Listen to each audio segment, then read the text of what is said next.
Adicionalmente haremos otro ejercicio más respecto a lo que es el cálculo del punto de ebullición de una solución de 100 gramos de anticongelante, que generalmente es el etilenglicol que se coloca como una sal que no es perniciosa para los motores y se le coloca el agua destilada o el agua desmineralizada para fabricar el famoso líquido anticongelante que llevan los vehículos. O sea, los 100 gramos de anticongelante, los 900 de agua, por ende entendemos que tenemos soluto y solvente, para lo cual eh, primero necesitamos lo que es la formulación. Tenemos que delta T es igual a K sub E por M. Y en cada uno de ellos tenemos lo que es la formulación de acuerdo a lo siguiente. Variación de temperatura de ebullición, que es igual a la constante bulloscópica, que la dan, que es 0,52, por la molalidad. El punto de ebullición como punto de referencia es 100 grados Celsius. Recordemos que esta fórmula también se amplía para lo que es la temperatura de ebullición, la variación de temperatura de ebullición, que es igual a la temperatura de ebullición menos la temperatura de ebullición estándar, que en este caso serían 100 grados Celsius. Calcular el punto de ebullición de una solución viene dado por este valor. Por ende, nosotros necesitamos llegar hasta este despeje matemático, que vendría siendo temperatura de ebullición, que es igual a delta T más temperatura de ebullición estándar. Recordemos que este valor, al estar negativo y despejar este valor incógnito, pasa hacia el otro lado sumando. De esta temperatura de ebullición que debemos calcular, delta T no lo tenemos, por ende nos podemos fijar que desde arriba sí lo podríamos tener obteniendo datos para reemplazar en la formulación de arriba. K sub E ya lo tenemos y la molalidad debemos calcularla. Por ende, la formulación de molalidad es la que tenemos que llevar a cabo. La molalidad corresponde a su antítesis respecto a lo que es la molaridad, que corresponde a la masa del soluto, la masa del solvente, recordemos en kilogramos, por la masa molecular del soluto. Masa del soluto, masa del solvente, masa molar. Para esto tenemos los datos de masa del soluto, que corresponde a 100 gramos,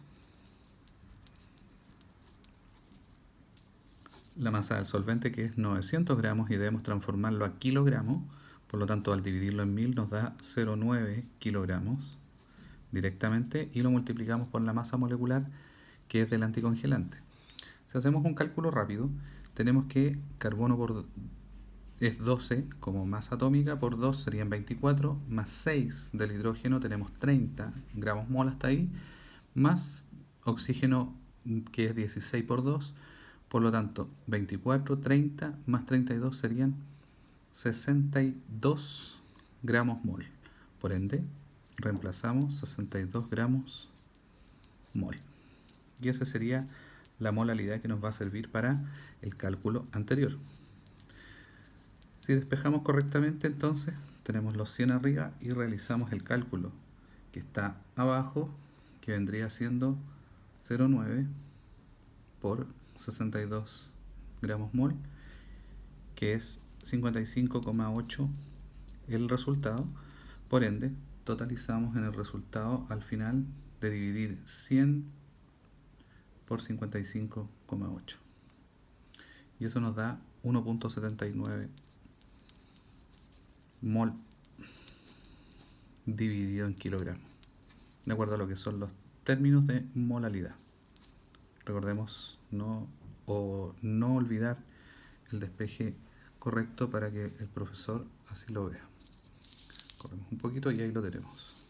Ese es el valor. Por ende, ya podemos reemplazar en la primera fórmula, que es la que está más arriba.